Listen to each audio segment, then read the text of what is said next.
my favourite place to play. You know, it's like just because I've known everyone in there for the last 10 years and all my friends in there, so I enjoy playing there the most.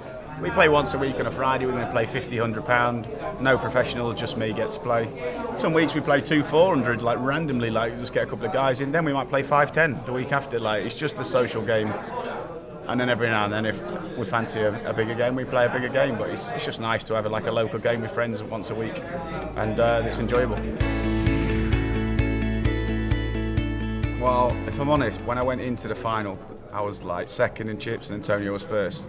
You know, to me, I'd have been disappointed. In my mind, I would have been disappointed if I didn't get top two, just because I had such a significant chip advantage to everyone else, and it was a pretty soft final table, and I had position on Antonio. So I thought I was going to win it, if I'm honest, because I had a good seat draw, decent stack, and I remember getting heads up and being relieved because it was such a significant jump. I think it was 4 million to 10, and now it's big money. But at the time, I was happy then, but then once I reset, went to the bathroom, went to play heads up, I was obviously gutted for a few hours because I wanted to win. I wanted the bracelet. It was big money. We didn't do a deal, which I regret because it was live on ESPN, so we didn't really get an opportunity.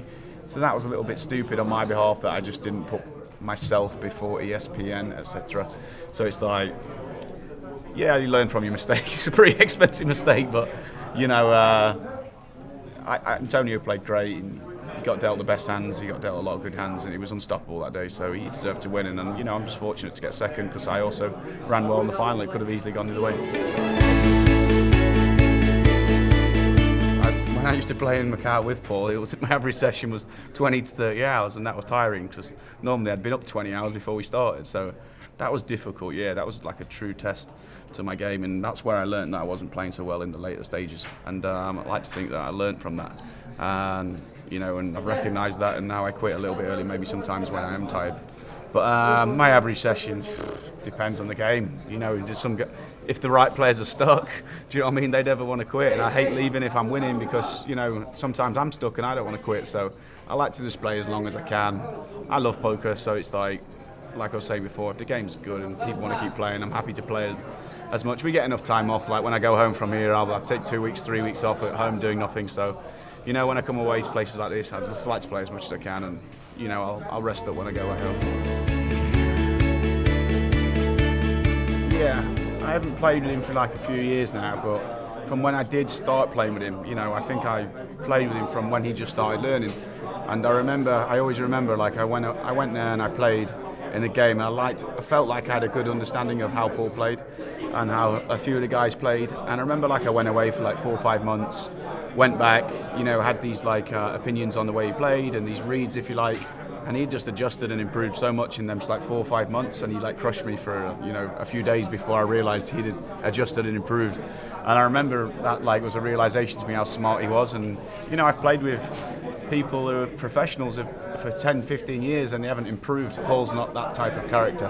He loves poker, he wants to learn, and he's he's gone away and thought about hands. He clearly has, and he'd improved so much. And it was amazing to see, really, and it was fun. It was always challenging playing with Paul. He was clearly learning from his mistakes and wanting to learn, and I guess he was just more passionate about it maybe than some of the others. I'm sure the other guys are all smart, but Paul has a real passion for poker, and he's fixated on making the right decisions regardless of the result. So I feel like he's going to keep improving. I'm sure he has, although I haven't played with him for a couple of years, and I look forward to playing with him again. The younger Sam, it's weird because I've gone through a transition of being really calm and not moaning about my luck and thinking about my luck, and what I would say to myself if I could go back in time is don't waste time on hands you can do nothing about, for example a bad beat or a bad luck or these type of things that's just irrelevant, you can do nothing about. Sometimes I'd cry about a hand that I'd lost for a few hours, a couple of days. Oh, this hand, how did he call, or this or that? And I think all you got to do is just play your best, try and figure out if you made the right play, and then if you did, just completely shut it off. So I might say it's more like a mindset tip. So just try and stay positive, play well, and only think about positive stuff and how you can improve your game and where you went wrong and right. And if you played well, there's nothing else to think about. Just play your best and So just let go of the beats and let go of the coolers, because that's the game we play. It's the life we chose. It's going to happen again, you know. So it's just, you know, it won't be the first and it won't be the last. So it's just basically don't waste your energy on thinking about stupid hands.